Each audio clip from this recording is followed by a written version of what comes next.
7 rules of life.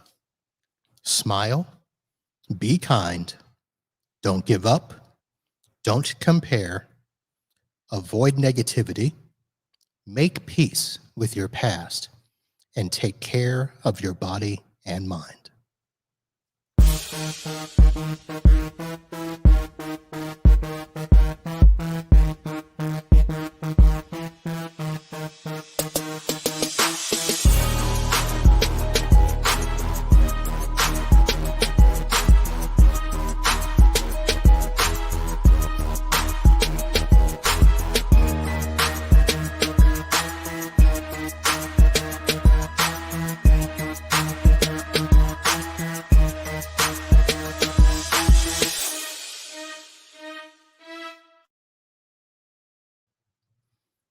Hello, everyone, and welcome to another episode of Podnuts Pro. I am your host, Marvin B., coming at you from Fort Lauderdale, Florida, and we are in the new office space, the future home of Studio B.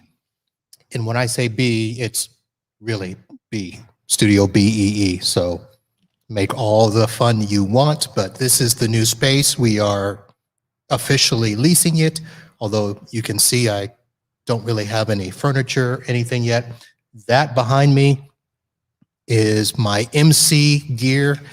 This weekend, I have a reunion that I will be doing the MC duties for both Friday night and Saturday night. So I have to set up equipment and test it. And I may have to be the DJ on Friday night. So we shall see how that goes. The lighting is a little bit off. Again, we don't have anything in here. I've got the windows closed. I've got the overhead lights off because it shines off of my half ball head, but this is where we are. But we are midway through our Summer Tech series, and tonight we have story time with Matt Rainey. Will be coming up in just a minute. But before we get started with that, of course, I want to go over some announcements. First of all, this is Podnuts Pro, your podcast for IT business support, and our goal is to help you run your business better, smarter, and faster. That is one of the big goals of our Summer Tech series. Also, we are going to be moving into a Back to Basics series. As we fade out the Summer Tech series, we'll have some Back to Basics, and we'll be having some topics, how to set up your books, how to hire employees, what to do if you're just starting out as a managed service provider or an IT consultant. So all of those topics will also be coming up later this year. One other thing I need to go ahead and just get out the way. Some of you have been asking, and it is official, and I can say it. TechCon Unplugged 2021, September 17th through the 19th in Chicago. I will be there. I have submitted all of my paperwork. I have my hotel. I am still arranging ticket prices for the airlines, but TechCon Unplugged, hosted by your good friends over at MSP Unplugged, Jeff and Paco, and the new Florida man, John Dubinsky. If you head over to techconunplugged.com, you will see all the information there. They have the schedule up. They have some of the vendors up. They have some other stuff with the meetups in the evenings. I don't know how many ticket spots are left, but you should go there, get your ticket, make sure you get yourself a spot. It is limited space. This is not, the Hilton Chicago that we're going to be at. It's going to be at a local hotel near the airport. So you don't have to drive into town and get $100 Uber or whatever it costs. It's right there. There's a Dave & Buster's across the street. However, I know that they are doing dinner at another place. There's a bar. I think it's called Five Roses. And that place will be only for the people that are attending the TechCon Unplugged conference. So again, September 17th through the 19th, go online and get your ticket. It's not an expensive conference, folks, compared to all the others. It's only $199. And you get everything included, all the vendor sessions, all the food you can eat, and much, much more. So that is going to be happening there. Get to the website, sign up, and we will see you in Chicago. All right. Now let us, as I poke myself in the eye, continue on with the show. I have no other real announcements except to say thank you to the people that are continuing to donate. I had another cup of coffee provided for me this past week. I even had some Amazon purchases that were linked to Podnuts Pro. I appreciate that, folks. And as I look at the categories of what was purchased, listen, I would think that, most of the techs would order things like computers and gadgets and electronics, but I am very appreciative. Somebody actually made a purchase of the book that Alan Weinberger put on from ASCII, The Doctor's In. That was a purchase. Thank you very much. And there were some beauty and grooming items as well. We'll take it all. Every little bit counts, even if it's pennies. That helps so very much. So thank you very much. Head on over to podnutspro.com. Not only can you donate to the show, you can listen to past episodes, or you can watch them if we have a video associated with it. And very, very soon, we will be implementing the blog page. So all that will be coming up. All right.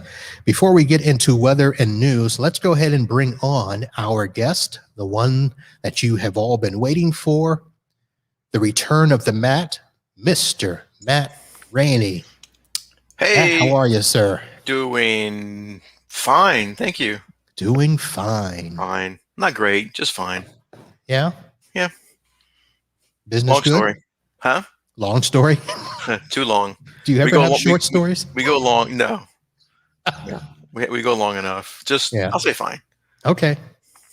All right. So how is business post-COVID? Well, I can't say post-COVID, but it's as close as we're going to get for a while as we come out of COVID and open up. Things going well for you? Yeah, busy as ever. Picked up quite a few new clients recently. So, Nice. yeah, I guess sure. Look, to be honest, I have enough work. I don't need more. So we got to hire some people.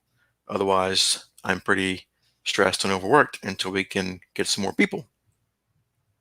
Well, you have that ability to hire, right? We're supposed to be hiring, but we've got people, out on vacation, partners out. I mean, so we're not going to do anything until all the partners are back in the office. Okay. In the meantime, just plug it along. Yep. All right. So you guys had a rough patch of weather in the past week. How is it right now? We did? I must have missed that. Weren't you part of that whole Midwest thing? Didn't that storm go through Texas and Louisiana and the Midwest? I think when that happened, I was actually in Florida. Oh. Wait a minute. You were here and didn't tell me? Yeah. I was right next door. Right next door. No, I was in Destin. Okay. Pretty far. Yeah. And we got a little rain, a day or so. It wasn't too bad where we were. It did rain a lot where I live, but yeah, I wasn't here for that. Okay. And it wasn't really that bad. My office didn't flood, so that's always good. That's always a bonus. Yeah. It only flooded once in the past few months. It didn't do it again for this. Wait a minute. It's still flooding? That wasn't fixed? Like the flooding is from the rain? It's not from the roof or a hole in it's from the rain. Really? Yeah. If it rains longer than a good solid hours in a row, no, it's going to flood. You got to move, man. Well, they're not going to move. They're not going to move. Well, okay, so there's a possibility we won't move. It's a possibility that there's some kind of grant going on in the area where we're trying to see if we qualify and what they're going to pay. But the grant is either for raising the building or demolishing it and building a new building higher up. Oh. Either one would be fine. Personally, I'd rather demolish it. That way we could redesign the building. But it's on a slab. It's on a cement slab. So I don't know, raising it, how that's going to work. Either way, it's going to be a mess for a while. I just hope we can do something because, yeah, it does flood 3-4 times a year. Now, does it flood because you're below the water plane or whatever that they call it? It floods because the drainage is terrible in the area, and they've Okay. got so much new construction and subdivisions around. We're next to what we call a coulee down here in Louisiana. Some might call it I don't know what y'all call it, drainage ditch, big drainage ditch, coulee. We call it coulees. So the coulee backs up and floods, and our building's like 20 feet from it. So that's supposed to be where the rainwater is supposed to overflow into. Well, it's supposed to drain into there. It's not supposed to overflow Well, out I of mean, it. it's supposed to come off the streets and go into the coulee and then go out Yeah, the all sewer the system, right. right? All the streets go to the ditches go to the bigger ones, which are called coulees. The coulees drain out to where the river. But if it backs up or the drains are clogged or something's clogged, it just backs up. It's a mess. Okay. Don't you need one of those like super Drano pluggy things to go looking through the pipes or something? Or is Yeah, it just... possibly, but I don't think those will get through like shopping carts and trees and everything else that's in the coulee. Okay. Well, somebody's got to clean the coulee. Yeah, well, that's supposed to be happening, but you can imagine how workers clean things. They walk by and spend 5 minutes there and say it's clean. Yeah. I pulled out this bag. Yeah, all good now. Yeah, so it's a mess, and I really would love to demolish it and build a new one because I think a better layout would be better suited for us. Okay, so I think we're skipping the news tonight because this is much better. The grant, can we ask, like, is this a grant for just you guys, or is it for the area? Like is it a block? I think it's for anybody. I think it's from the FEMA, but it's anybody in an area that floods a lot, basically. I mean, I don't know if it's pertaining just to my specific area in Louisiana. I think it's anyone who's prone to flooding. Okay. Because all the claims that we do, they keep paying out claims to fix the damage because the insurance covers it, but it's still a lot of mess. So they figure out, okay, if he floods 3 or 4 times a year and he does this for 15 years, how much is going to cost us versus how much will it cost to just raise a building or build a new building higher up? Okay. I think that's what it is from my understanding. All right. So I assume now you've got what, a 2 or 3 story compound there? No, it's only 1 story. I mean, if I had to guess, I'm thinking 3,000 square feet, maybe a little bit more. So it's just 1 story. Okay. So 3,000 square feet, and you still have 5 techs? I think so. Let me count. I got to count 1, 2. Yeah, 5. 5 techs, 3 partners, 2 office staff. Okay. All right. And a dog. And a dog. Apparently, everyone in the house walked out, and he doesn't like being left alone. Oh. All right. Well, we're going to have to share a podcast with your dog. Interesting. I can go shut him up. All right. Well, you do that, and I'll read the news. So, ladies and gentlemen, while Matt goes and takes care of the dog, we are going to go in the news. So, half the country is now considering right to repair laws. The movement is poised to explode in 2021. And basically, the concept is when your stuff breaks, you should be able to fix it yourself. As we all know, tech manufacturers want to control the methods of repair, and companies such as Apple and John Deere do so at the detriment of their customers. So in the last week, President Joe Biden has issued an executive order aimed at the possibility of curbing anti-competitive restrictions that restrict customers and helps promote competition.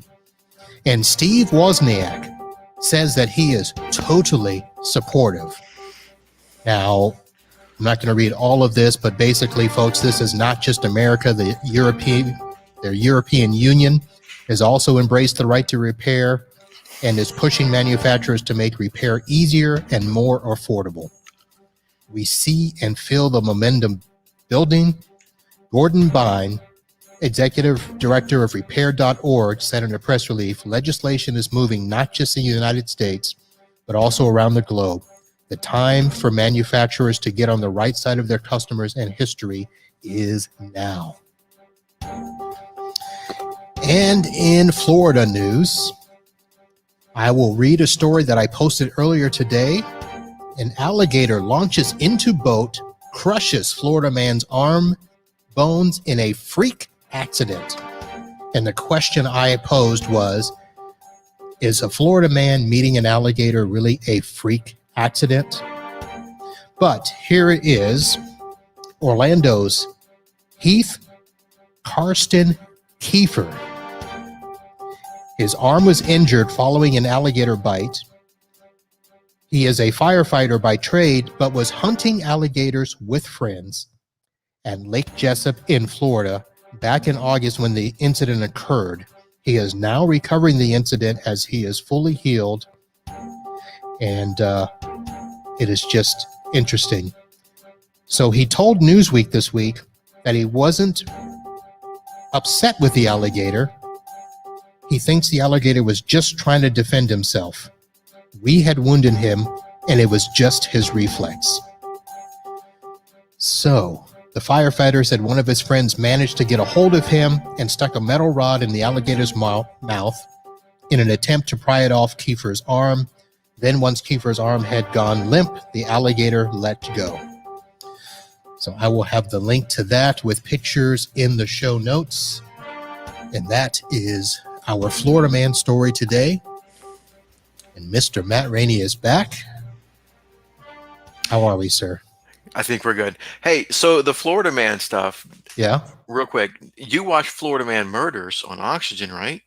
So I saw the first 4. I have not yet watched the last 4. Yes, I haven't either, but they did release more episodes. I don't know if you knew. Oh, did I know? I know. It was in the news 2 weeks ago. It was? The show was on? Yes. Oh. I see. I know you don't listen or watch the podcast, but I am behind. You really think a Florida man story is going to get by me? I'm behind, but yes, I only knew because I saw it show up in my stuff in what do you call Netflix it? feed? Hulu. Ah, Hulu. Hey, are you still doing the cutting of the cord? Yeah. I believe I did with it. I don't have any. I have Hulu, Netflix. Right. I mean, that's what I use. I don't have any kind of like Cox or Uverse for TV. Oh, so no regular cable. No. So do you have Hulu Live? I have almost every streaming service there is. Yeah, but do you have the live version? Oh yeah. Okay. Course. So Hulu Live, Netflix, YouTube Red. Yeah, that's one I don't, because I find it's very, very similar to Hulu, and I don't. Their original programming from what I saw wasn't that interesting, so I don't have that. But I have like Disney Plus and Paramount Plus and Philo and HBO, whatever now, or Max, whatever they call it. Yeah.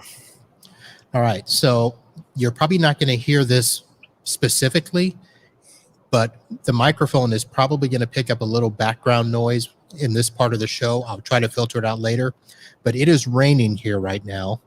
And because this side of the building is an open ceiling, we don't have a drop ceiling. There's no acoustical stuff in here, which is why my voice sounds a little funny. It is raining and it is just pounding out there. So just wanted to let everybody know, if you're listening to this and it sounds a little funny, that is why. So did we do a weather check? We did not, because I was not going to say it's sunny because it wasn't. It was raining. Well, I can tell you this. I can see my office where I am now. It's an interior room. There's no windows. Oh. Basically, it used to be a walk-in closet that we converted to an office. Mm-hmm. So there's no windows, but because of my handy new tool that everybody loves from Microsoft, I can see on my news and interest toolbar, yes, that it is 79 degrees and mostly cloudy. Yep. And here it is 83 degrees with rain off and on. And when I check my AccuWeather app, it's going to be raining for the next 45 minutes or so. So throughout the whole podcast. So I usually, on every computer I prep, turn that stupid news and interest thing off. Yes. Why would they put that on everybody's computer? Well, and here's the worst part about it. I can understand the home versions, but they are doing the same thing to domain join computers. Right. That we have to go in and do a group policy or push out a registry fix to every computer in a domain. It is unbelievable what they're And right doing. now, what does this mean? It says 77 degrees Fahrenheit, AQI. What does that stand for? AQI 63. What does that mean? I don't know. I don't have an AQI. Well, sometimes I see it say AQI something. Maybe you're special. I was like, a key? It's 63. What is this? I mean, A key, that's Spanish. What are you doing? yeah. Okay, so it says AQI. I'm looking. Okay, air quality index. Air quality index is 63. Now, if that's good or not, I have no idea. Wow, we don't have an air quality index. Oh, look, yeah. Hey, so people, I can't participate in the chat, right? I can only view it. Not unless you open up. Yeah, you'd have to open up another window, turn off the sound. Oh, that's so much work. Oh, yeah. Yes. Sean Scott also put air quality. Air Yeah, quality. so I don't know what that. Thanks, Sean. Apparently, 63 is moderate. It's moderate. Okay, so that means you can breathe. Yeah, that means it might be it rotates on you. Maybe you got to watch it for a little while. I don't watch it. I turn it off. Okay, I used to turn it off. I turned it on just to see what it would do over time, to see what happened. Right now, I got a big yellow ball, whatever that means. I guess it means sunny. That's your sun, yeah. I just went from mostly cloudy to a big yellow ball. Just in the last 2 minutes. Right. Just what I was just now. All right. Well, hey, Microsoft is keeping you informed. Yeah. Way to go, Microsoft. All right. Since we're talking about offices in space, you've got your issues with your office that you may get to raise the building. I was going to say raise the roof, but that's they raise all of it. They raise all of it. Yeah. So I have all this space, and to be honest, we haven't decided everything that we're doing with the space. The original plan was to make this kind of like the conference room, break room, my podcast studio, and put over some work areas for techs or for people that needed office space. When we have customers come in and they're waiting for something, have them come in and be able to, open up their laptop and sit in a cubicle or something. So you've got 3,000 square feet. That's a lot. I have 2,000. We actually had in our back room before just tables and chairs. We would let clients come over and use it as a big conference room meeting if they needed it. They didn't have the space, but we don't do that anymore. I don't like it when people did that because you have to watch out how you act and what you say, and you can't talk about them while they're there. Well, you can't, and that was a problem because it really was a problem because they were like that room. There's a tech right outside that room, and if he hangs up and he makes a comment when he hangs up, it doesn't matter about that client or not. They can see it like behind the curtain. Right, and the perception is they do that with all clients. Do they do that to me? Right. Yeah. So I didn't like it, and I don't like clients coming to the office in the first place, and I definitely don't want to encourage them to stay longer than at all possible. So. You're like inviting them in and make yourself comfortable and sit down, get some work done. No, I'm like, sorry. No, I'm not saying we're going to do that. That was just a thought. So that's why I asked you in terms of, with your 9 people there, so 9 people to 3,000 foot, you're probably pretty full, right? Because you've also got to have tech space for benches, inventory. Yeah, so we've got a big tech room, although two of the techs have their offices in the tech room. They're pretty big offices. Like my office is decent. I have a big tech bench in my office. So the offices are pretty big. And then all the back area is nothing but a huge kitchen, a huge dining room, a big area. We have a pool table, one of those games that have like 1,000 old video games on it. It's just break room / party room. It's a lot of it back there. And that area used to be where the, client would do their stuff, but we got rid of that. Okay. Thankfully, God, they'd be over there. Sometimes they'd have classes for a week, and then our second bathroom is back there, Mm-hmm. and our drinks are back there. All the refrigerators are back there. I'm like, God, we got to go back there and see clients. I don't want to see clients. I Right. don't want to. I don't want to see them in my office. Anyway, personally, I would. I would not choose to do that with that space. But that's some people love having clients there. You know, when the client's there, they will bug you constantly. Mm-hmm. Oh, by the way, oh, since I'm here, oh, real quick. No, no. Yeah, we don't promote that. And in fact, our door is locked. So when people walk up and they just try to, bust right in, they But if you have can't. clients in that second section, you need to segregate it so they cannot access your part of the building at all. Oh, well, that's going to be tough because they have to go through our front door to get to that space. Well, then you walk them like a buzzer door, Yeah, and they walk through and it clanks shut. right. And they can't get back out. Right? Yeah. Or you Oh, need to you have want it. to leave? Okay. Yeah.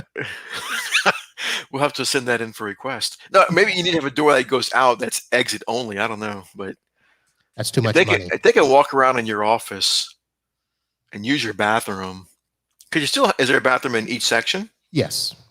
So Okay, but still, there's a whole separate section over here, which the whole idea would be if, they could come in and hold meetings, it would be good for that and then get out.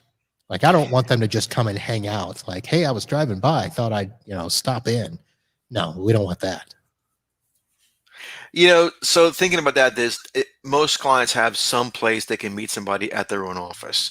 I think if you offered that, the only reason that they would want to take you up on that is because whoever they were meeting with, they don't want in their Yeah, no, office. right. Let's go to his office, Studio B. Yes. All right.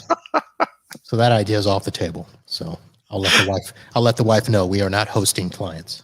What you can do is get a nice ping pong table in there. No, Like a break room hangout. no, because when I get texts, I don't want my texts playing ping pong while they're here. Okay, so we have a big pool table. I don't Big want that. pool table. Well, we had a big pool table. We have the video arcade system, and it never gets used. Literally never. Now, when we first got it, after work, we'd shoot some pool. Mm-hmm. Sometimes on a Friday night, some of my friends would come over and we'd hang out there. Either cook food there or bring food there, play music, play pool, and we did that for a while. But even that Got old. got old, so it literally never gets used. So here's a nice segue into a tech series topic. What do you do to keep your employees happy and motivate them and, give them a place to, blow off steam during the workday? It's a really tough question, especially right now because we are shorthanded, and Mhm. unfortunately, we don't have the luxury right now of pampering them and catering to their feelings. But normally, you know, things like doing something for their birthday, bringing breakfast, providing lunch once in a while. People love free food. It doesn't even matter if it's that great. They love free food. So doing that helped. They love that. I mean, just taking the time to say what they did good, a little positive reinforcement, that goes a long way too. I mean, you wouldn't think it would because they're adults and they're professionals, but if you tell them, "Hey, that was a good job on that," or which it's hard for me to provide that too because I'm thinking, on the one hand, yeah, good job for doing your job, but you did do a good job, so maybe I should tell you. Right. In fact, one of my techs loves it when I give him praise inside of Teams. He thinks that's funny. You mean you give them the little thumbs up thingy or? No, in Teams you can send praise. You ever seen that? Well, I've seen it, but I thought it Okay. wasn't it a thumbs up or a clap No, or something like a clap thingy. there's different ones that you can do. Okay. They love that, like a good job sticker or something. I mean, he likes it. It's funny. It's funny. I'll send that to him sometimes. I do it sparingly though, because I don't want them to get too used to it. Right. Um, but really, we've been shorthanded for so long. And to be honest, in this COVID/ post-COVID era, I don't even see my texts. I haven't seen my texts a lot in the past year and a half. So they're still not coming in full time to the office? I, I'm not either. You're not? Okay. I spend. Did I go to the office last week? When I go to the office, I try and go during lunch when everyone's going for lunch, or I go in the evenings and do stuff. I'll pick stuff up and I'll bring it here. If I've got notebooks to prep, like I've got two watch guards that I've got to prep, I just brought them home so I can program them. I don't go to the office. There's really only two or three people that go to the office. All right. So if you don't go to the office, are you, one, making plans to go back, and two, will this grant money, go towards redesigning it so that it's not a full-time space? No, I think it'll be designed for a full-time space, and I probably will go back. It's just so hot right now. I don't want to leave the house. It's so hot. Maybe in the fall. Okay, so let's not forget. My original goal was to work remote 100%, even before COVID happened. Right. I think I told you that. Yeah, I remember. So my goal was to work remote, and COVID shot that progressed that goal a lot. Right. Because I am. But you remember what I said to you is, how in the world are you going to supervise your techs never being there and never seeing them, because you were having, nice challenges with them that you had to always, follow up, make sure things were done. I mean, are you doing that all by phone or I mean, sometimes Teams, you need to see them, right? Sometimes, but we do mostly through Teams, email. I'll call them if I have to, but I mean, they're not coming in either. The only time they come in, because they go on site to clients' offices, so the only time they come into the office, well, two of them for sure, my two main road techs, is if there's a part at the office they need. They'll come in and grab the part and then go on site. Now I have one. I have one tech that's full time in the office. He's back in the office full time. Before, he was gone for a long time. Then he started back 2 days. Now he's there every day. So that helps, because with shipping and receiving, clients dropping stuff off, that helps a lot. So I haven't had any problems because I've been remote. I will go to the office when I need. I mean, I did go because I had 15 computers come in, and that's too many to bring to my house. So I did go in to prep all those, but once they're prepped, assign it to a tech to go on site. And I will still prep computers myself, because I don't want the other techs spending their time doing that, because a lot of them, they get distracted. So if I tell them to prep a computer, it might take 4 days, because they can't prep a computer and do other stuff. When I go to the office, I'm doing I'm always doing 8 things at once. What do you mean they can't prep a computer and do other stuff? I mean, they'll start prepping it, then get on the phone with the client and forget they're prepping a computer. So they don't go click next, restart, yes. They get on the phone with the computer with a client, then they go to lunch, then they do something else. They forget they're prepping the computer. Okay. So they don't get it done. I mean, if I need, I can prep my bench 8. I can prep 10 at once, no problem. All right. That's how much I have space for. And I can do all that in easy, 1 day easy, all the prep work that we have. So if I have 10 computers, I can do them all easy in 1 day. Unfortunately, if I give them 10 computers to prep, it might be a week.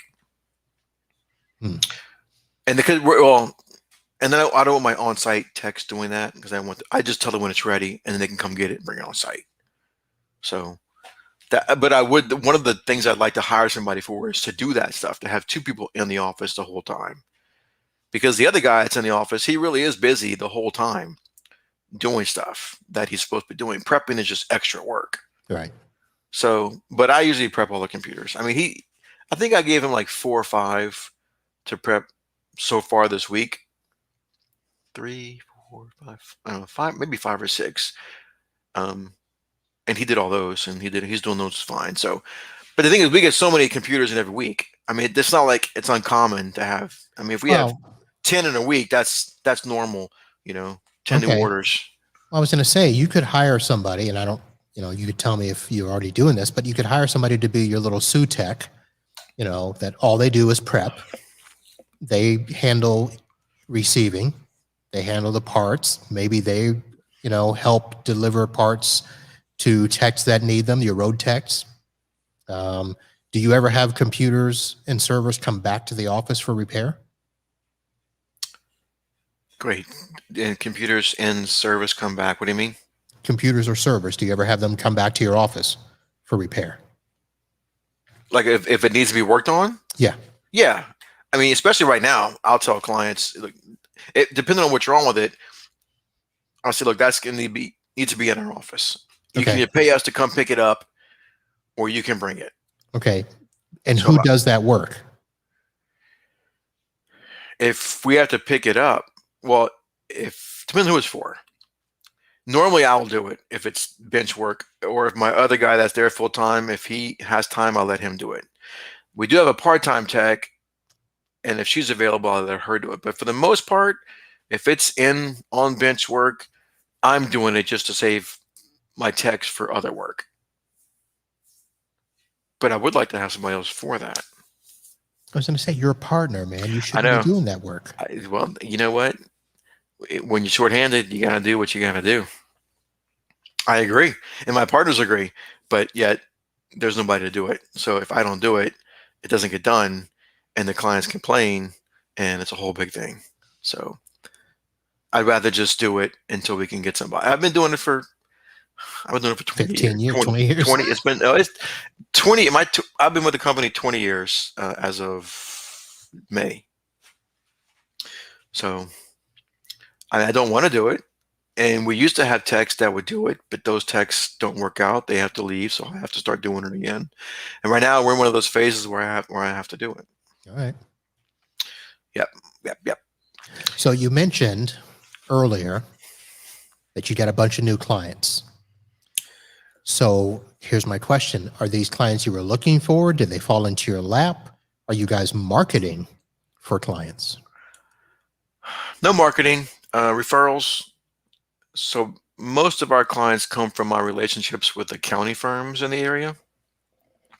So the ones were pretty much all. These specific companies had, of course, had IT providers before, didn't like them or didn't, for some reason, wanted to switch. And their accounting firm is one of our clients. So when they ask their accounting firm, who should they call us. They tell them to call us. So that's how most of our business comes in, is referrals from the accounting firms. Because we do work for it offhand, I can think of 4 or 5 accounting firms. So, and accounting firms have lots of clients themselves, and Right. people trust their accountants. So when they ask them for advice, they usually take it. All right. No marketing. Like I said, that we have enough work. I didn't really want any more work. And of course, one of them's a law firm. Ugh. Of course. Now, are these clients that you can put on a contract, or they break fits, or? No, everybody knew his contract. Okay. Yeah. I'm not sure if they were going to get them up squared away first. I think the way we do it is we get them squared away first, and that's all by the hour. And once they're where we want them to be, then we switch them to the contract. But everything at first is hourly.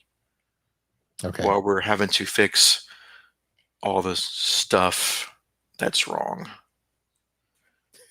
And I can tell you, let me pull this up. This is funny.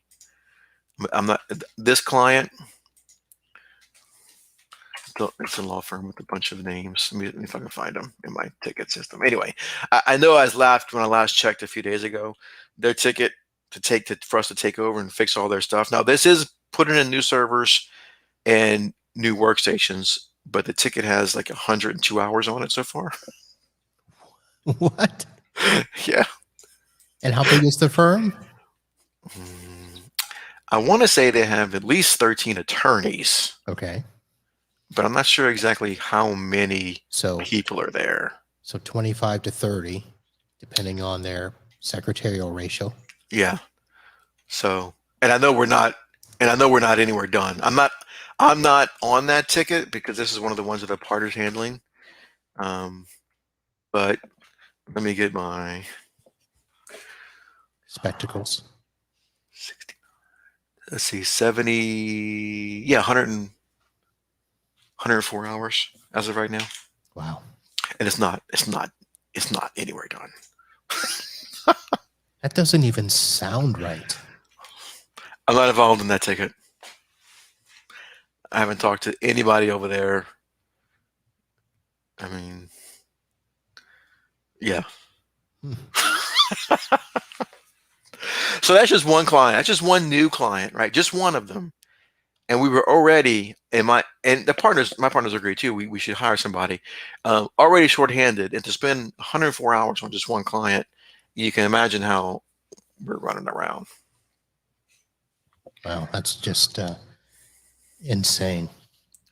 So when your accountants refer clients to you, obviously they probably have a good idea of what your, you know, core client looks like. So are these all, business type clients? Yeah, they're all business. I mean, some of them, there's one's an attorney, one's um, I don't even know what the other one does. Like you don't get somebody where, they're doing a single tax return and somebody needs help with their home computer and you get those, right? No, we're not doing that. We're not doing that. These are all company referrals. I mean, and like I said, one's an attorney. One I haven't dealt much with this one either, but this other client we picked up has offices all over the country. In fact, I'm pretty sure they just sent a ticket in for. Let me see what offices they referred. I don't. A different partner's handling most of this work than the lawyer. Let's see. So you took over the work for the entire company, regardless of all their Yeah. locations. So I don't know where these cities are. Okay, so here's an office in two different cities in California. That's just one of their offices. So two new domain controllers and two of the cities in California. But they have offices all over the country. All right. So that's another one. Now, did we talk about how you handle out of state clients? Like, are you partnering with people? I know you're not a member of ASCII, so you're not getting help there. So how are you doing that? Well, pretty much everything remote. These new clients we have not had to go on site. There's usually if we need I don't there's one client we have a lot of stuff in Texas. And for that, there's a guy who used to be with a company where we are.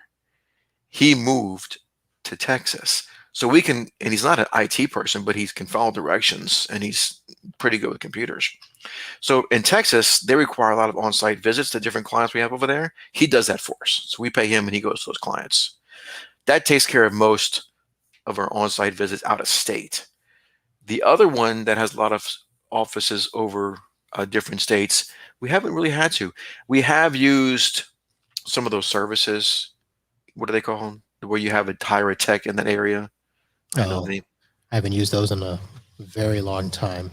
Field Nation or whatever. Yeah, that doesn't sound familiar, but it's something like that. We'll use that once in a while. But most everything is under warranty, on-site warranty for the hardware. But if it's something like cabling, we'll just find a local contractor to go do that. But for those domain controllers, I mean, you're not going to send those on site and let somebody just hook it up, right?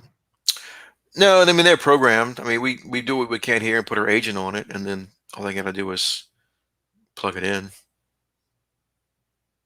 And there's for this company specifically, they usually have at least one person in each office who can do that. Okay. I mean, I don't mind going on site. I'll go wherever. I don't mind going on site, but I think the furthest, well, Grand Cayman I went to, but Yeah, yeah, you had to go. I had to. Somebody had to go.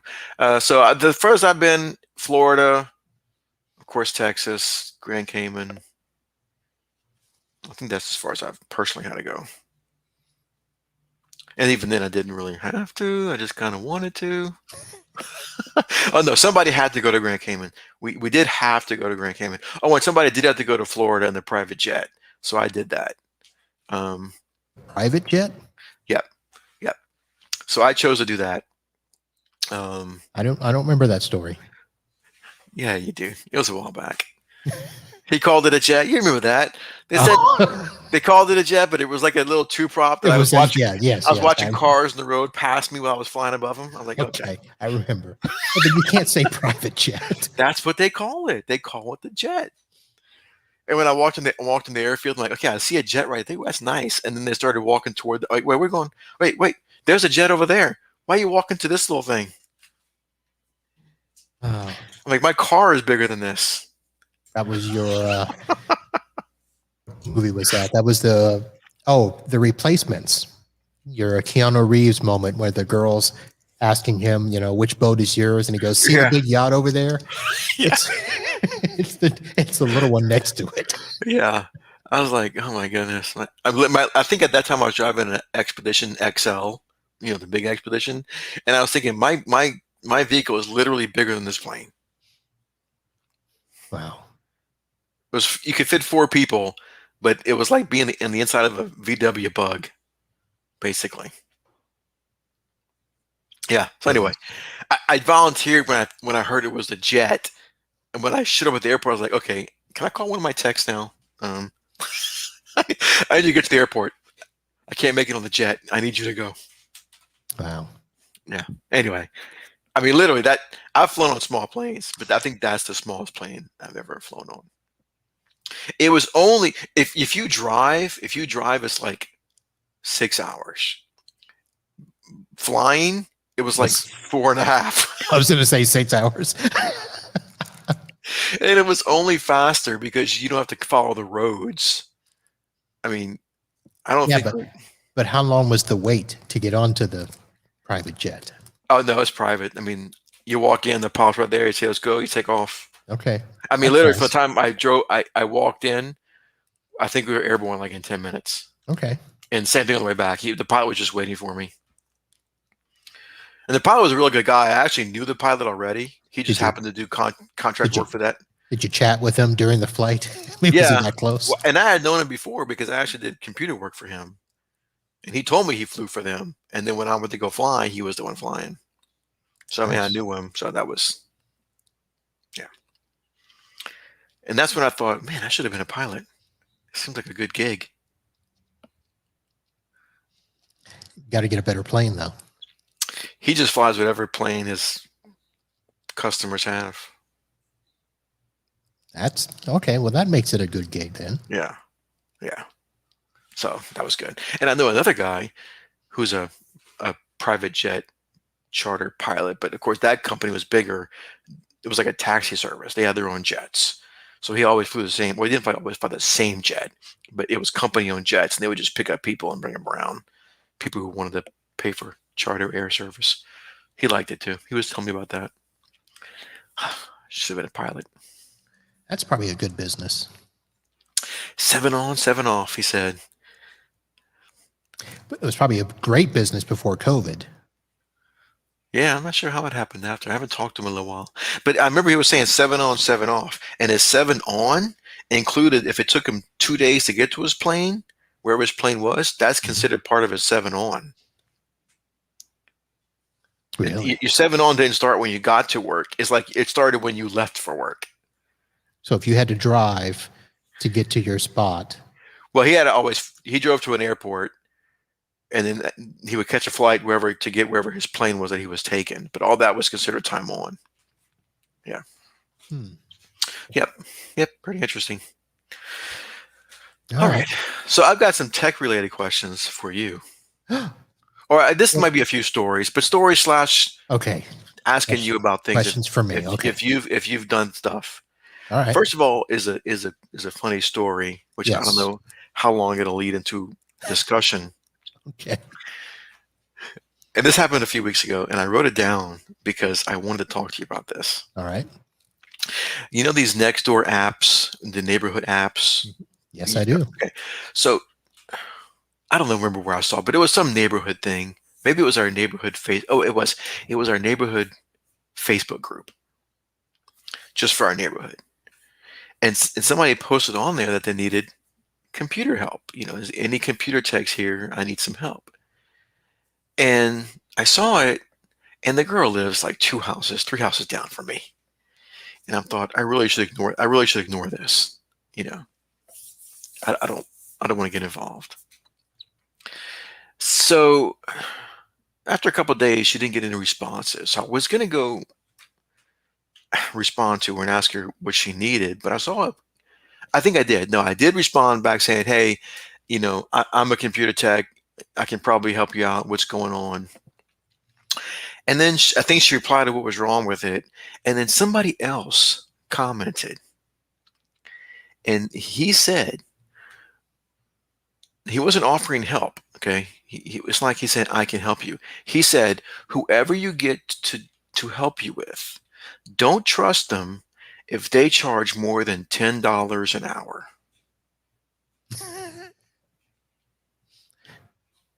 And here's Oh the my. question. What did Matt do? Okay. I so bad wanted to ask him for referrals on his mechanics, plumbers, doctors, etc. Because obviously they shouldn't charge more than $10 an hour either. Right. Oh my God. It was, I had it all typed, a comment to him. And I was like, you know what? I'm not on Facebook much. It's not worth it. So I ignored focus on him. And I actually did end up helping her. Um, but I can't believe that. Telling people not to trust somebody that charges $10 an hour, over $10 an hour. Isn't minimum wage 15 or something? Yeah, and that's part of the comment that I almost put. I'm like, you know, anyway, I had a whole thing, and it was all typed up, and I was like, no, I'm not going to do it. That's just ridiculous, ridiculous, and oh, that burned me up. That would burn me up too. And that's now here's the question though. Was he in your neighborhood? Yes. Because on the Nextdoor app, because I that's the one I probably pay attention to the most. With Nextdoor, you can have your neighborhood and like all the surrounding neighborhoods. Yeah. And that bugs me to no end because people always post stuff relevant to their own neighborhood and post it to everywhere. Right. I'm like, come on, people, change the option to just do your neighborhood. Yeah. Have you seen my cat? It was last seen here, and it's like, okay, that's not our neighborhood. Or I love it when they say, who do we contact for our HOA? And they ask like everybody in the world. I'm like, dude, this is a question for your neighborhood. What day does our trash come? I mean, here's a hint. When you see all the trash cans out on the road, That's right. you can good bet it's going to come the next morning. Come on, people. Anyway, I did help her. Okay. And Good for you. And you charged her at what, 11? I charged her a very reasonable amount. But what she told me when I was helping her, I'm in her house and I see pictures of her with Hang on. So Chris in the chat, I gotta put this up. So charge $10 an hour, but Yeah. $100 trip charge. Yeah. $10 an hour. God, I really I was hoping someone else would respond to that comment. No one else did. But I really, in the end, wanted to know who he uses for his doctor and lawyer and medical help. Anyway, I saw a lot of pictures with her and is it Dog the Bounty Hunter? Is that his name? The Bounty Hunter guy? Dog the Bounty Hunter, yes. Yeah, and I guess she saw me looking at it. She goes, "Oh yeah, he was here last weekend. We had a big cookout in the backyard. He's here all the time. She's good friends with him." I was like, "Really? He's here in our neighborhood all the time. 2 doors down, and you don't notice when Dog the Bounty Hunter shows up. No, and apparently he's there a lot. She showed me pictures on her phone when they had a. So she can afford $10 an hour. Yeah, If she's apparently. got friends like Dog the Bounty Hunter. Yeah, I did $10 an hour, but I did 10-hour minimum, 10-hour increments. But yeah, so I mean, and she goes, "Oh yeah, he loved meeting people. Next time he's over, I'll tell you. He doesn't care. He'll tell you to come on over and hang out and have a beer and cook out with us." Yeah, but it's not his house. Why would he be the one saying that? Well, that's what I'm saying. A lot of people don't want, if you're a celebrity, they don't want to advertise when they're somewhere. But he says, "Yo, he doesn't care. He doesn't care who I bring over here. He likes meeting everybody." All right. Yeah. So I thought that was interesting. I'm like, really, 2 doors down? I never noticed this.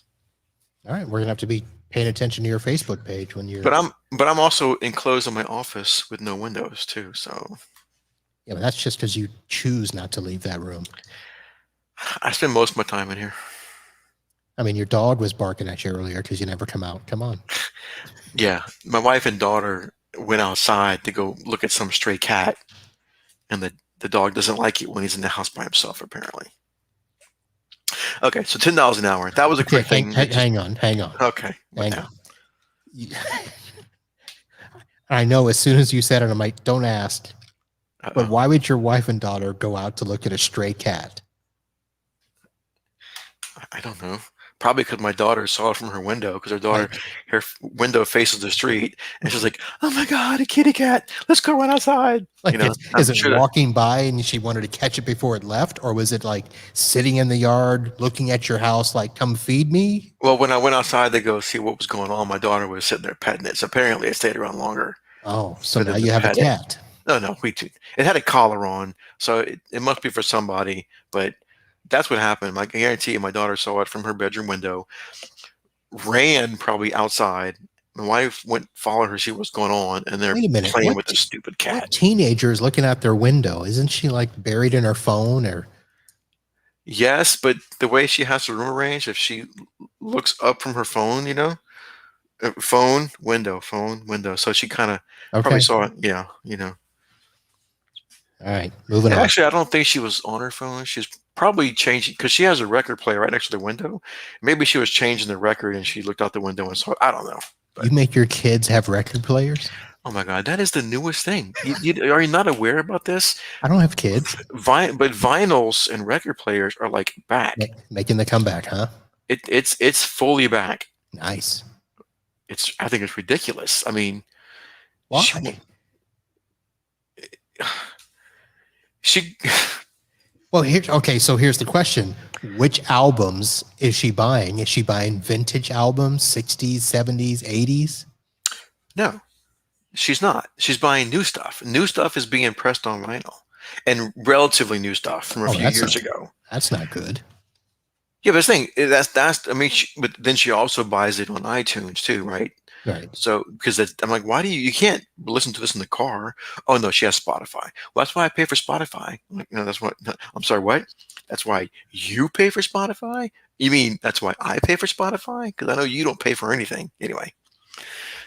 So yeah, the whole album thing. She'll buy an album and sometimes it's warped and it skips, and you gotta go bring back to the store, get it exchanged.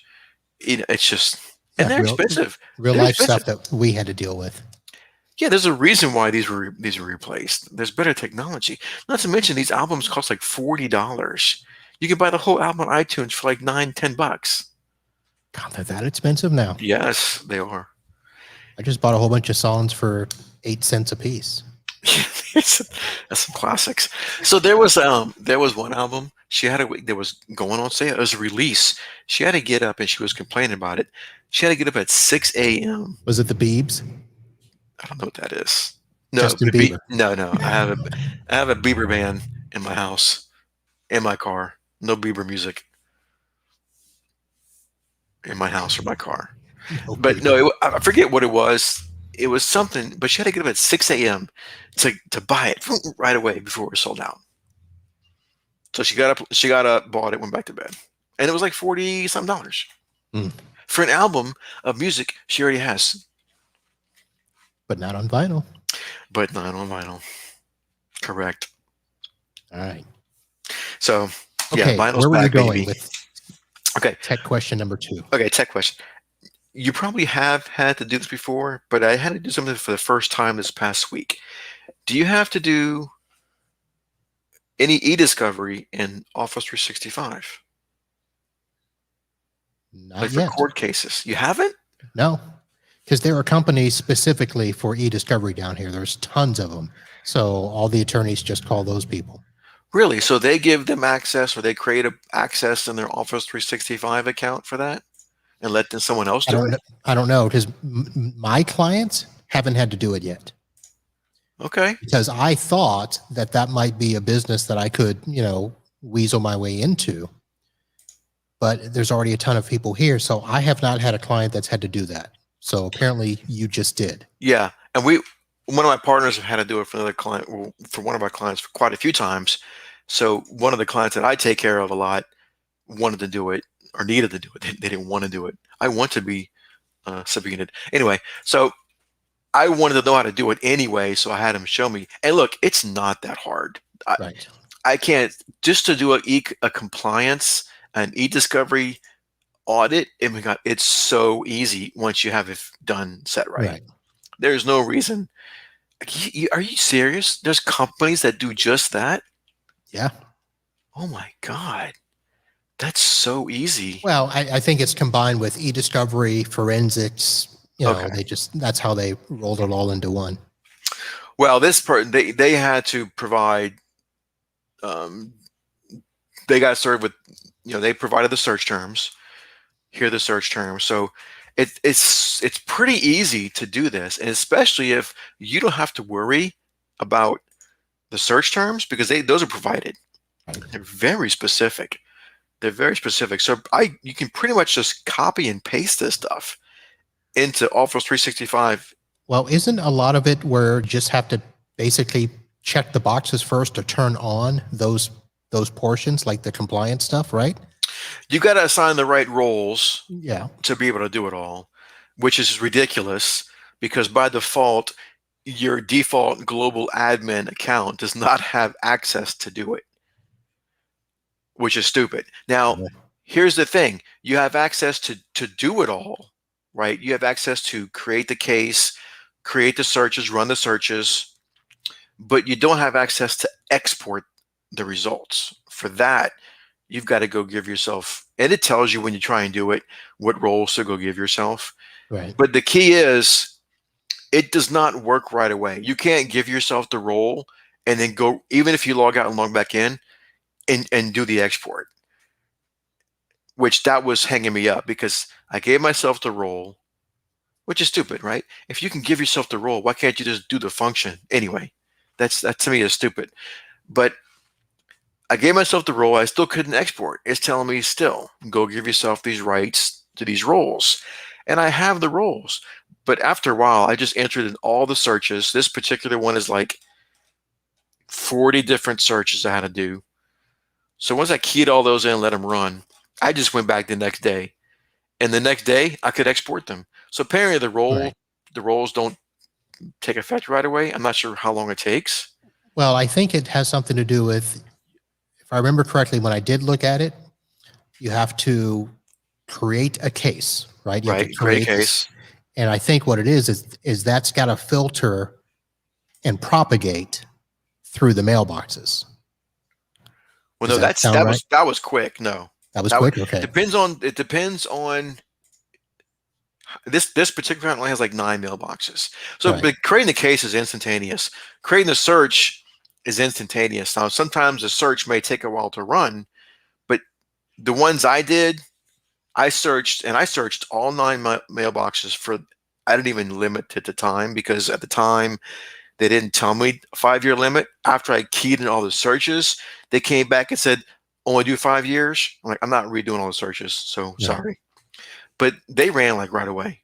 And Okay. mainly because everything seems to be indexed by Office 365 anyway. So it was pretty quick. It's the export that can take a little while because although the ones I had were pretty small, if it's a generic search term, it can be a lot of results.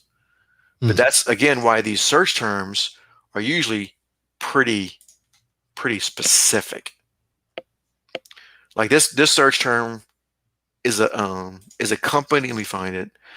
It's a company name, and the company name is spelled a specific way with like company space letter space letter space inc, no punctuation. So I just made that a term.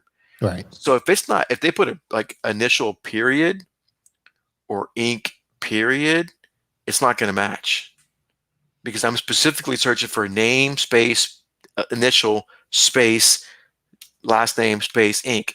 So if it's not exactly that, you're not going to get much. Now, do you have to create multiple terms for alternatives in case they No, do that? no, you copy and paste the search terms that they request. Okay. So it's on them to create the proper terms. Yes.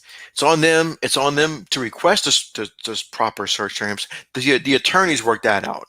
So they may request a generic term, but then the other term I said, no, it's too generic. We need something more. So they got to go back and forth until they, I guess, agree on terms for what's going to be searched for. So here's the question. Because we've got one attorney where we actually are doing the journal archiving, not I was just going to the, talk about that next too. So oh, yeah. okay. So the question is do you run the search on the active mailboxes or do you run it on backups or the archives? So when you go to this search, we key one in. Okay. So the choices of where to look for Exchange mailboxes, SharePoint sites, or Exchange public folders. So that's it. So, I mean, that if you pick an Exchange, it's searching Exchange, be it the in-place Right. archive or whatever it is, because it's still a mailbox. So it's searching that. Um, Yeah, but if you do a separate archive, it's not searching that separate archive, right? no, it is not. It's only searching what's in Office 365. Okay. Which goes back to another thing of I'm sure you've had to put in the in-place archiving for Yes. people going over the how, and you've had to, of course, create your own retention tags and policies. Right. Okay, so I'm curious about that because I had to do it, and I think I did it right. It's the mailbox is certainly smaller, and if I go to the user settings and I go to manage the whatever it said manage archive, I see mail in it, right? And then of course the user in Outlook has that in-place archive whatever mailbox below theirs. Right. Okay, so that's what I did. But I have a question. Do you edit the I made a copy of the default retention policy. I made a copy of it. And I just added in a new retention tag of like, let's say archive everything older than 6 months. Is that the way you do it too? To be honest, I leave the defaults. Oh, so you edit in the default policy. Yeah, I edit the default, but technically right now, so far, I've not had to edit. I just leave it and turn it on and leave it. So we've not had to actually go in and into one to see what we did. Well, this didn't. So the in-place archive is only going to work without extra licensing for an Exchange Plan 2 Yeah, or what? two Is it E or is it E3? Yeah. E3. Yeah. So we just did it for a group of people. So I just assigned individual mailboxes the new policy, and the other ones are still in the default Yeah, policy. we've left the policy, and the reason we've done it is it's usually because Exchange Plan 1, they hit 50 megs or 50 gigs or whatever, and we just leave it to default of anything above 3 years archive. Oh, that's not going to cut it for these clients because Really? yeah, I have one guy. He we the original policy was to archive everything older than 1 year, and he's after the archive he was still hitting his 100 gig limit, I had to go down on him to 3 months. Really? Yeah, I'm like, That's I, insane. it is insane. And I told him, this is ridiculous. There's no way humanly possible that you can monitor this much mail with this volume coming in.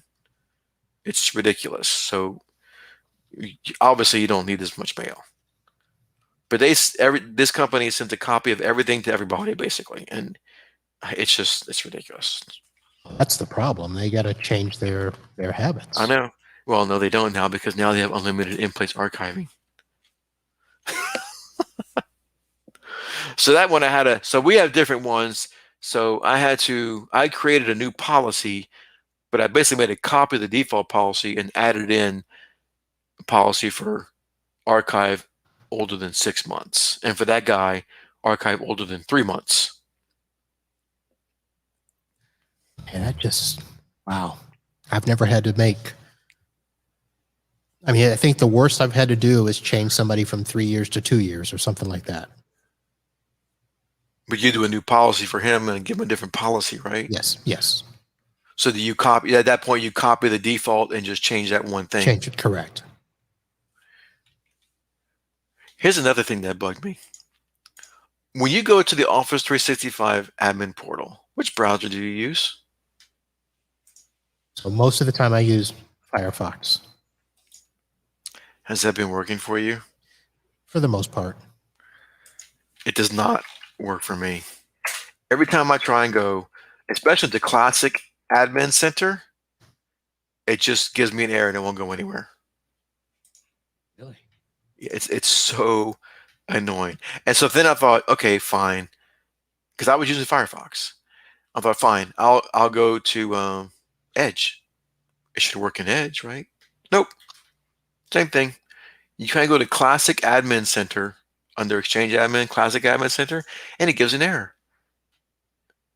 I had to end up using Chrome to do it. So, okay, so I guess the question is, why do you go to Classic? It was easier. I was easier to find the retention tags and policies in there when I was first doing it. But there are some things I think are easier to find in there. What happened to my?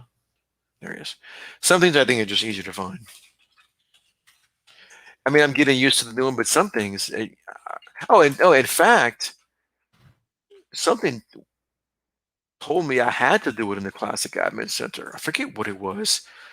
Something told me I had to do it, that feature wasn't available in the new portal yet. What was I trying to do? Well, it's not quarantine because you can only do quarantine in the new portal. It was something else. God, I don't have my notes, but it was something else that told me I had to go to the Classic portal, and it kept giving an error every single time until I used Chrome. So I'm getting in there right now. I'm actually trying to pull up mine to see what I do. Yeah, I'm curious. I mean, on the latest version of Firefox, latest version of Edge. I just logged in. I'm going to my client that's got the, let's see here. I got to go to IT Glue, get my password for that. So in the default policy, I'm not seeing anything that says move to archive. There's no default mailbox policy. It's just personal 1 year move to archive, personal 5 year move to archive. Yeah, that's it. I just do the personal 5 year to start.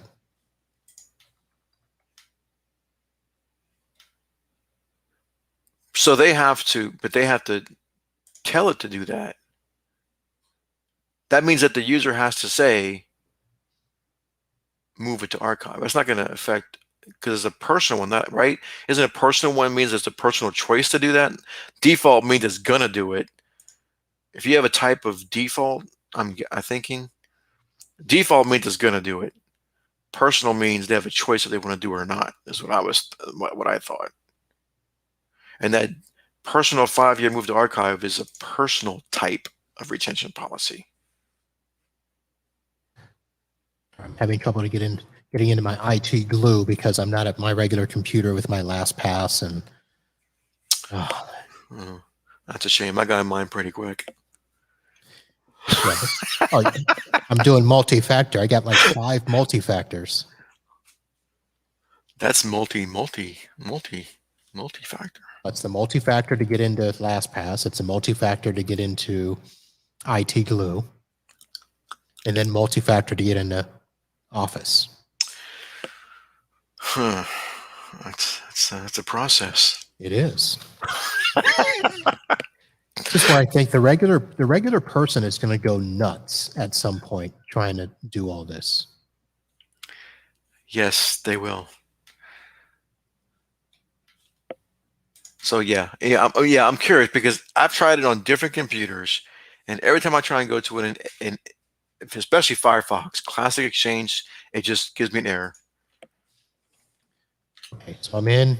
Now I've got my password. So now I'm logging into Office, and I go to the Exchange admin. Now I'm on Firefox. So I'm going to, let's see, where do I got to go? Exchange. And this is where you're right. It's the new thing. It's harder to find where you want to go. So recipients, mailboxes. Yeah, down the bottom left, click on classic, whatever.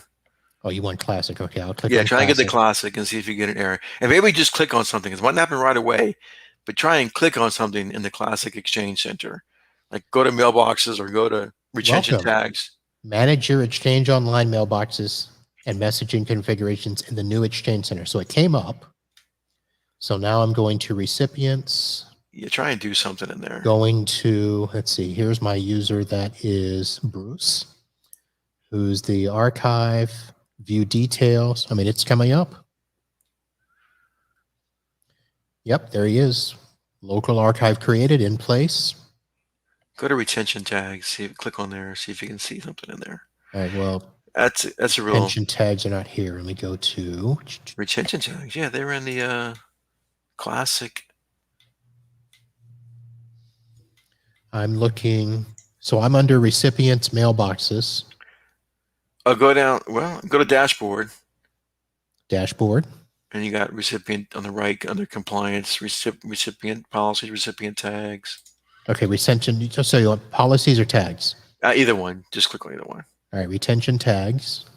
I mean, I was getting the error almost right away. Click on anything. I'm getting the please wait. Please wait. Please wait. Please wait. So this is what you were having trouble with. No, it would actually give me an error.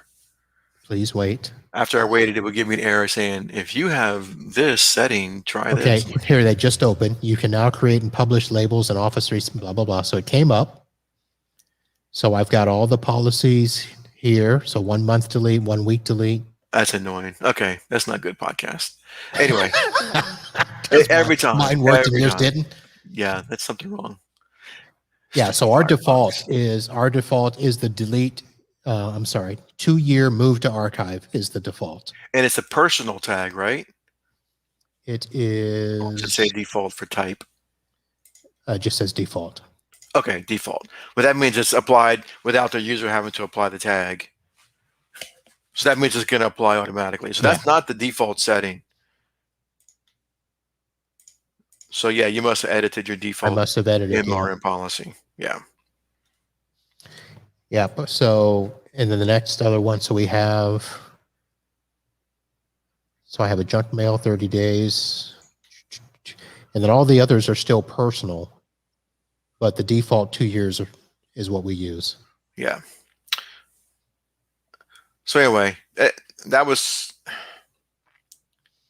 But here's the question: can you change the type? I mean, when you create the policy, I mean, yeah, I guess you could edit the tag.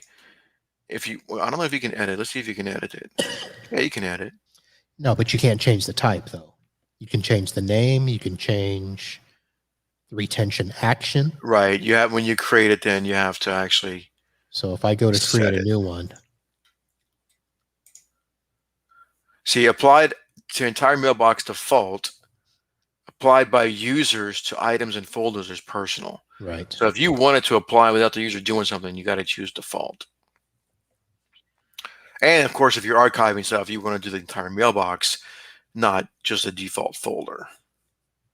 Because if they have old stuff in subfolders, you want it to apply to the entire mailbox. All right. I'll have to look at this because I don't show them. I don't tell them what the options are. I just tell them, well, it's going to, delete after 2 or move to archive after 2 years. I mean, most people, their mailboxes are reasonable. I mean, I don't have this issue, but with 2 clients that have Okay. that abuse mail. So your other issue is Firefox. So apparently you've got what version of Firefox are you on? Are you using Ninite to update your Firefox? I am not. I use help about Firefox to update Firefox.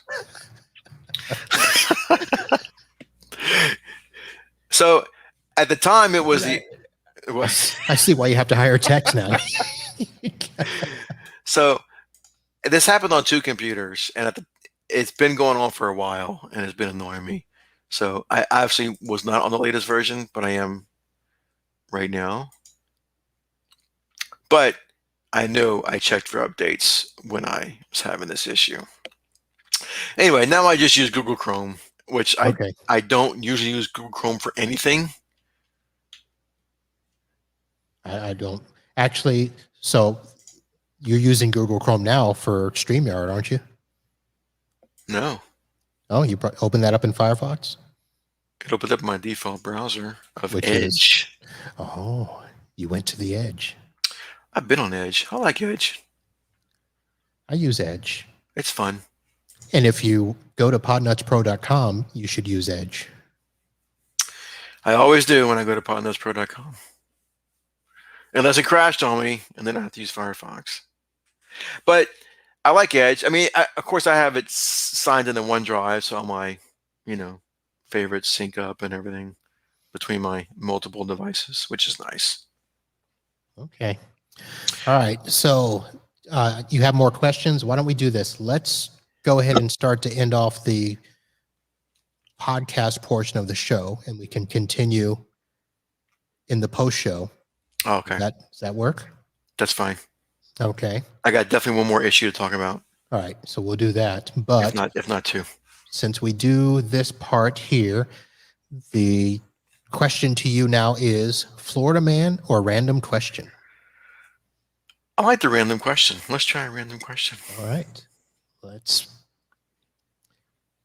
go. Where's my random question? Here we go. Random question generator. Here we go. What is something that you learned from simply watching a stranger? Golly, that is a really random question. I don't usually watch strangers. That's one that I really have to think about. That's a tough one. I mean, maybe that pigeons really like breadcrumbs, maybe?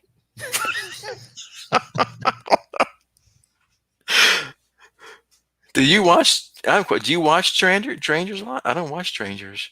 So I do, but it's not to learn from them. It's to watch them to see if they'll do stupid things. I mean, I guess maybe that let's say I'm waiting in the car while my daughters are shopping, and I guess at that point, I'm listening to podcasts and just watching people. I guess maybe I learned that almost everybody walks looking down at their phones, but I think I already knew that. Yeah. Maybe the amount of selfies is ridiculous. Everybody's taking, outside of shops and parking lots, they're all taking selfies of things. Well, the biggest thing really is watching people. You see how selfish and inconsiderate people are as they cut off other people and really have no sense of apology about them. Mm-hmm. Here's an example. So we were in the store the other day and watching people, you can know just by looking, it's a long line of people waiting. You know where the line is. But yet there are people who would just simply walk up to the cashier and start asking them a question just because they don't want to wait, or they think that the cashier is the perfect person to ask that question, when it's like, why don't you go over to the customer service desk or ask the person that is greeting you when you first walk in the door? Don't cut in line in front of people that have waited for probably 15, 20 minutes to get checked out. Yep. People are the worst. That's what I always say. But that is also why I stay in my little office at my house most of the time. Oh, okay. Not to mention, when I work in my office in my home, I can wear whatever I want to wear as well. I don't think I put on real pants in like a year. All right. So here's a question. Let's see if you can answer this one. This is probably a little closer. When are you most productive?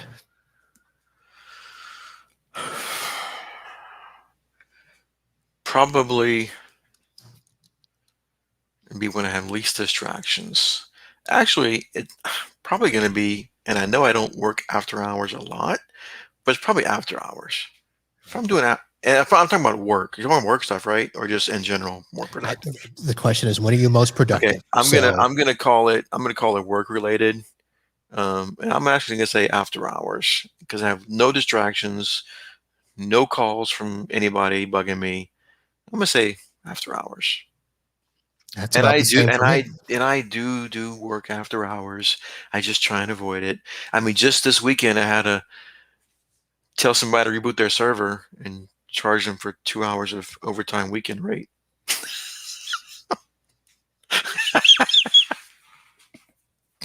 But I did it. I worked on the weekend. It was 5 minutes, and I did charge $300 and something for it. But they were happy because they were up and running. Wow. So I take it you don't have a watt box or something on site where you can, or even HP ILO to go in and restart it for them? You can still charge the 2 hours, At but that client, no. That client?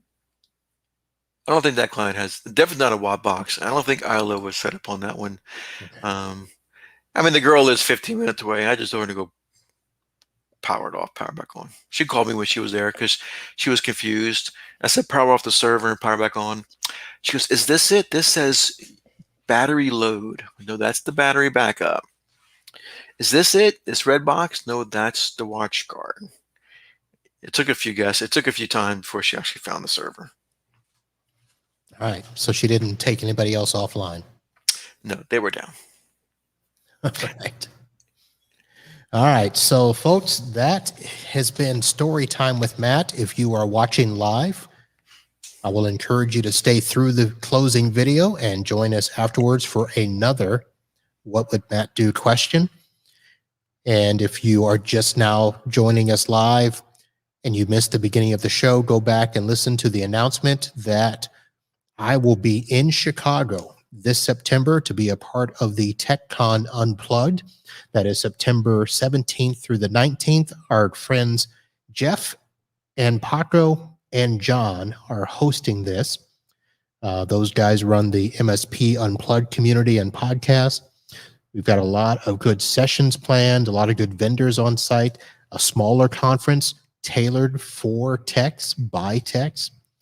And I might be doing a network presentation.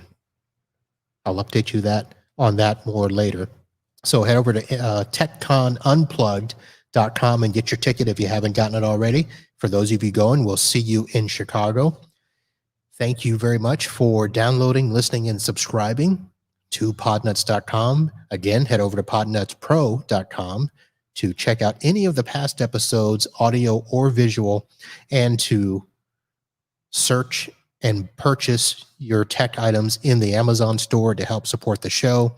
And if you don't do that, you can also just give us a donation on PayPal, buy me a coffee, or become a subscriber on Patreon. All of those things will work. We will see you next week for another episode of Podnuts Pro and another continuing segment of the Summer Tech Series. Same time, same channel. That's going to do it for tonight. For those that are watching, we'll see you after the break.